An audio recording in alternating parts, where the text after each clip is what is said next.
Let me tell you something that will change the way you look at every opportunity, every delay, every rejection, and every promotion in your life. You are not the doorkeeper of your destiny.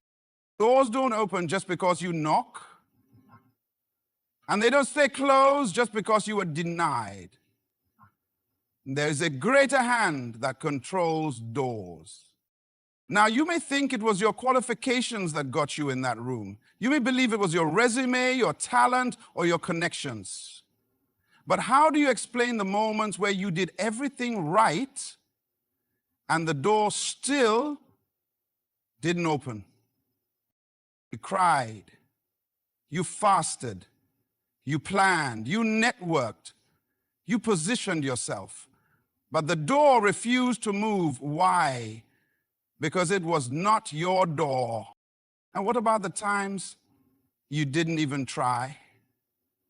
You weren't qualified. You weren't looking. You were not even ready. And yet the door swung wide open. Not because you deserved it, not because you were prepared, but because it was your time. Doors are not random. They are strategic, they are timed, and they are controlled. You don't control the timing, you don't control the opening, you don't even control who stands on the other side. And that's why I tell people, stop forcing doors that were never assigned to your life. The worst thing you can do is break into a door you were never meant to walk through.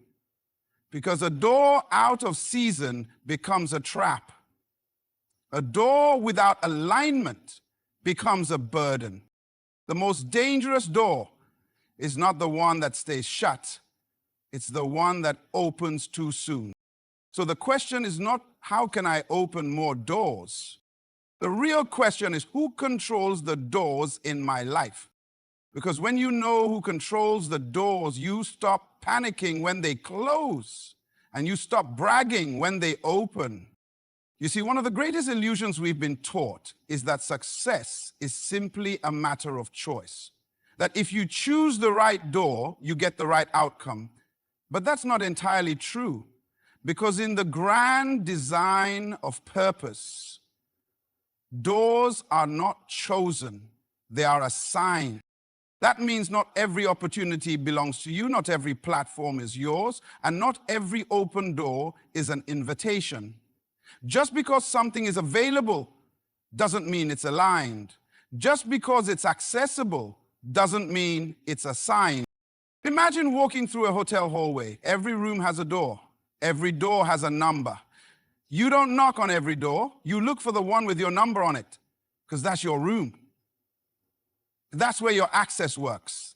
That's where your key card functions. You could try every door on that floor, but none of them will open for you unless it's the one assigned to your key. Life works the same way.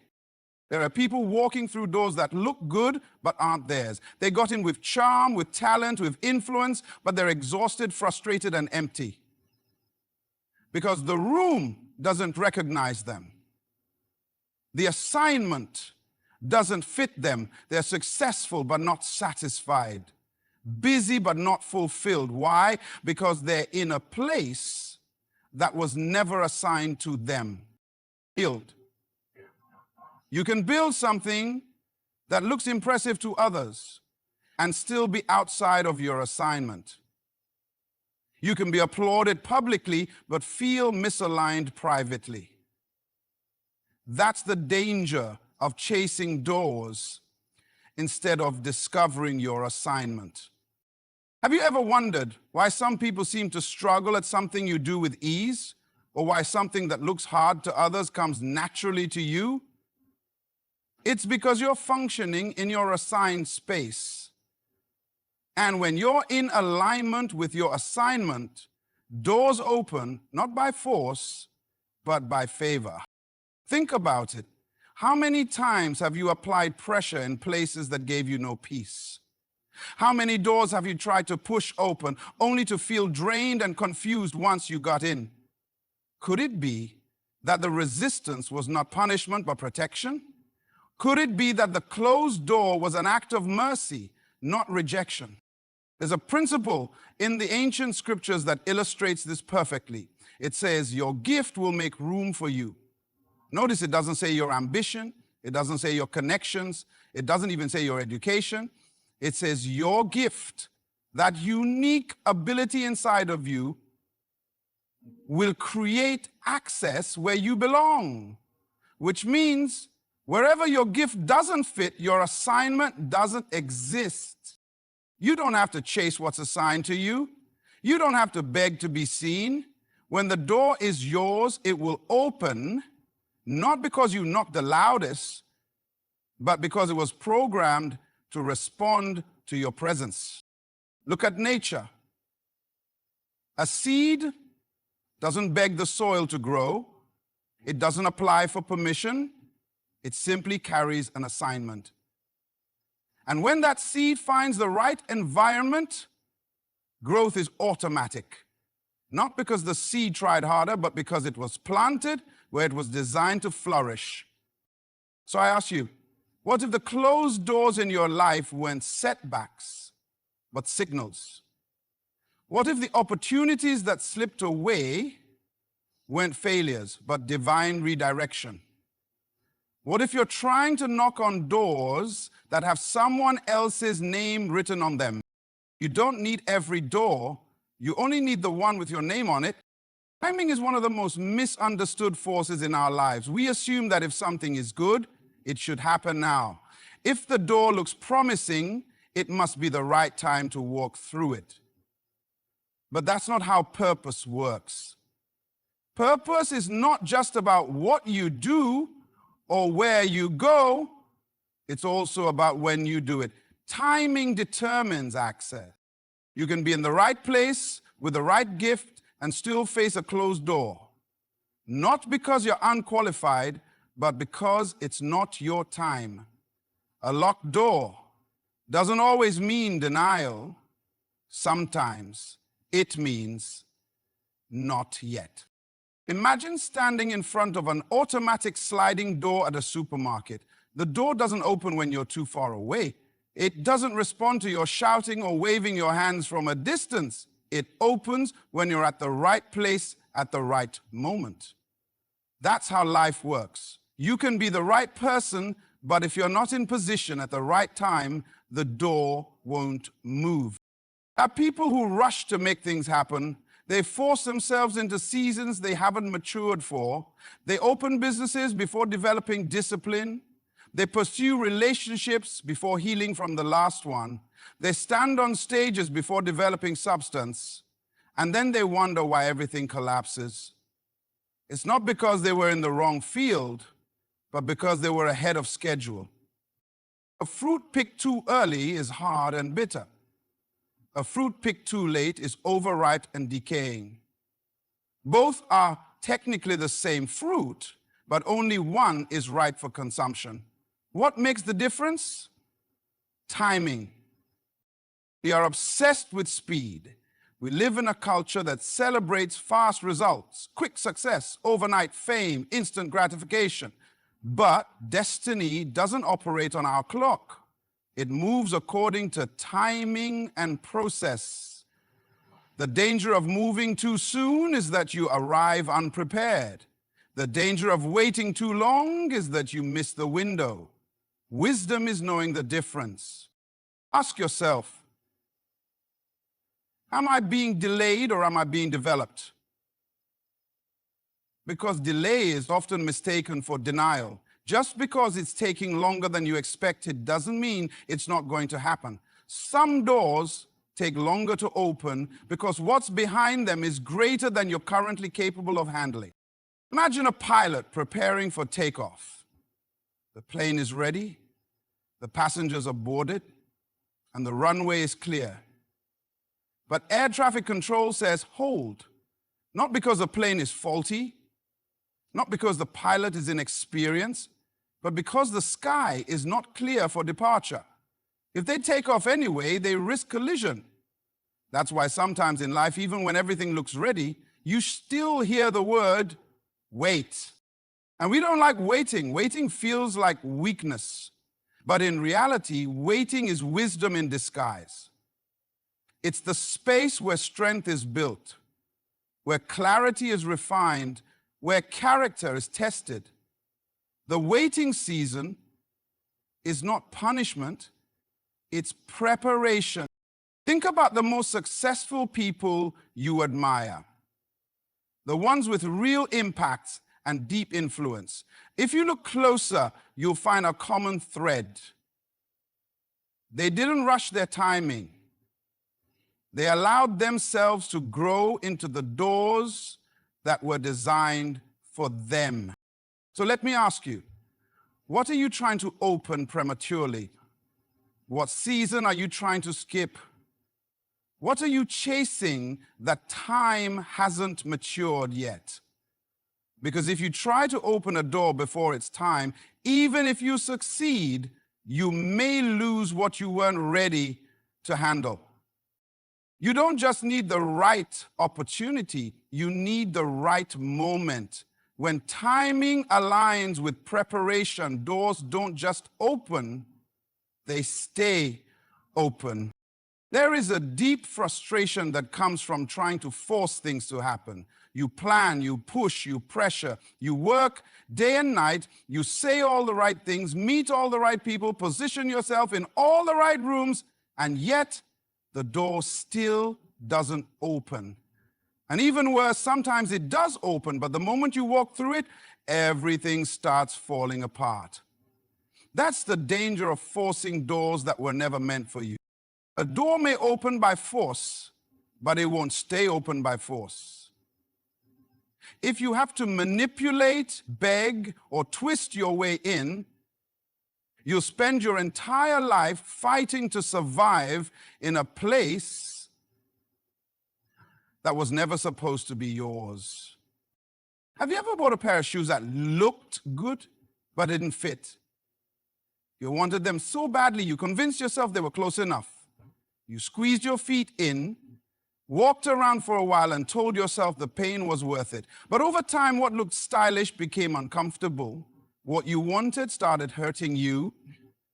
That's what it feels like when you walk through a door that doesn't fit your assignment. It may look like the right opportunity from the outside, but the pain will show up once you start living in it. Forcing doors leads to frustration because it removes you from alignment. And when you're out of alignment, even your gift starts working against you. You may still function, but you won't flourish. You may still produce, but you'll feel pressure in places where there should be peace. That's not how you're meant to live. There's a principle from the scriptures that speaks to this in a profound way. It says, unless the Lord builds the house, the builders labor in vain. In other words, it's possible to build something, to push through, to make it work, to get through the door by sheer effort. But if the foundation wasn't authorized, your labor becomes empty. You'll keep striving, but never arriving. You'll keep building, but the walls will keep falling. Think about it. How many times have you said yes to something because you were afraid the opportunity wouldn't come again? How often have you ignored your inner hesitation just to keep up appearances or prove a point? What doors have you opened, not because they aligned with your purpose, but because your pride couldn't handle another delay? We don't like waiting, so we push. We kick doors open, even when everything inside of us says, not now. But here's the truth. Anything gained by force must be maintained by force. And the energy you waste trying to hold something together will drain the life out of your potential. Let me give you a real-life picture. A key is made to fit a specific lock. You can jiggle, twist, and even break the lock trying to make the wrong key work, but all you'll end up with is damage. That's what many people are doing with their lives. Damaging their peace, damaging their relationships, damaging their mental health, all because they are trying to force a door that was never theirs. There's a reason you feel uneasy. There's a reason the peace never settles in. That's not failure. It's feedback. Your spirit knows what your pride refuses to admit. You don't belong there. So ask yourself, what are you fighting to keep that's actually draining you? What doors have you broken into that now feel like a prison? What have you stepped into that looks like success to others, but feels like stress to you? You don't have to force what's assigned to you. When the door is yours, it will open.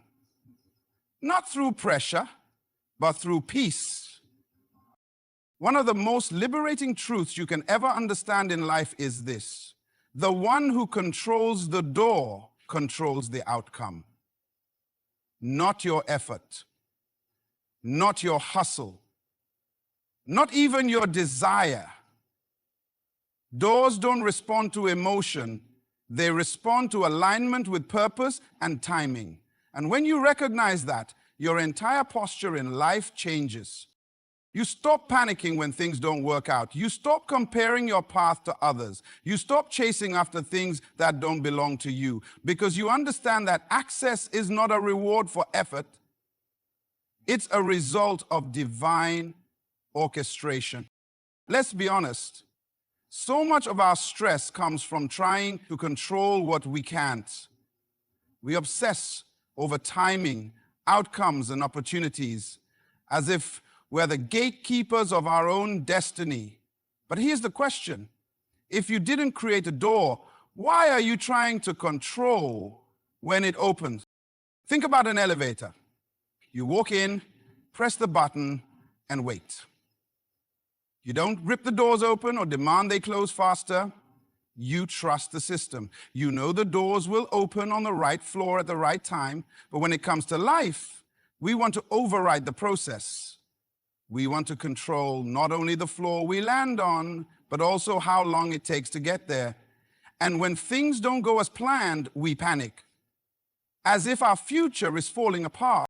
But what if the closed door wasn't a setback, but a setup?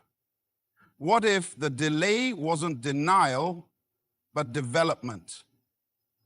What if every no you've heard wasn't rejection, but redirection towards something better suited for your life? See, when you believe you are in charge of the outcome, every obstacle feels like failure. Every delay feels like punishment. But when you know that the door is controlled by something greater than your effort, you walk differently. You move with confidence, not control. You lead with purpose, not pressure. We often admire people who seem to always be in the right place at the right time. But timing is not luck. It's the result of trusting the process. The doors they walked through were not random. Those outcomes were not by accident. They happened because someone else, someone greater, was managing the alignment. Let me give you a simple picture. Have you ever tried to open an automatic garage door when the power is out? The door won't respond, not because it's broken, but because it's disconnected from the source. Many people are trying to force life's doors without staying connected to the source that controls them. That's why it feels like nothing's moving. That's why progress feels heavy. It's not a sign to push harder, it's a sign to realign. Now ask yourself, what areas of your life are you still trying to control? What outcomes are you still obsessing over, hoping that if you just try harder, things will finally work? And what would happen if you surrendered control, not as a sign of weakness, but as an act of wisdom? Letting go doesn't mean giving up. It means recognizing that real access comes when you're positioned properly, not when you're pressured emotionally. The right doors open when you're ready, not when you're desperate. And the one who controls the door knows exactly what you need, exactly when you need it. When you understand who truly controls the door, you don't need to manipulate, panic, or rush. You just need to stay aligned, stay prepared, and stay patient. Because when it's your time, no one can keep the door closed.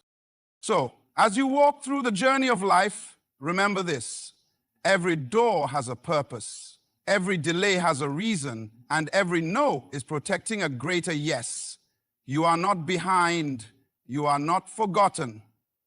You are right where you need to be, being shaped for the doors that are assigned to your destiny. Don't chase what isn't yours, don't force what won't fit, and never forget: the one who controls your doors already knows your name, your gift, and your time. All you have to do is stay faithful, stay prepared, and stay in position. The door will open. When it does, it won't need force. It'll need you. Good luck on your journey. Walk boldly, wait wisely, and trust deeply. Thank you for listening.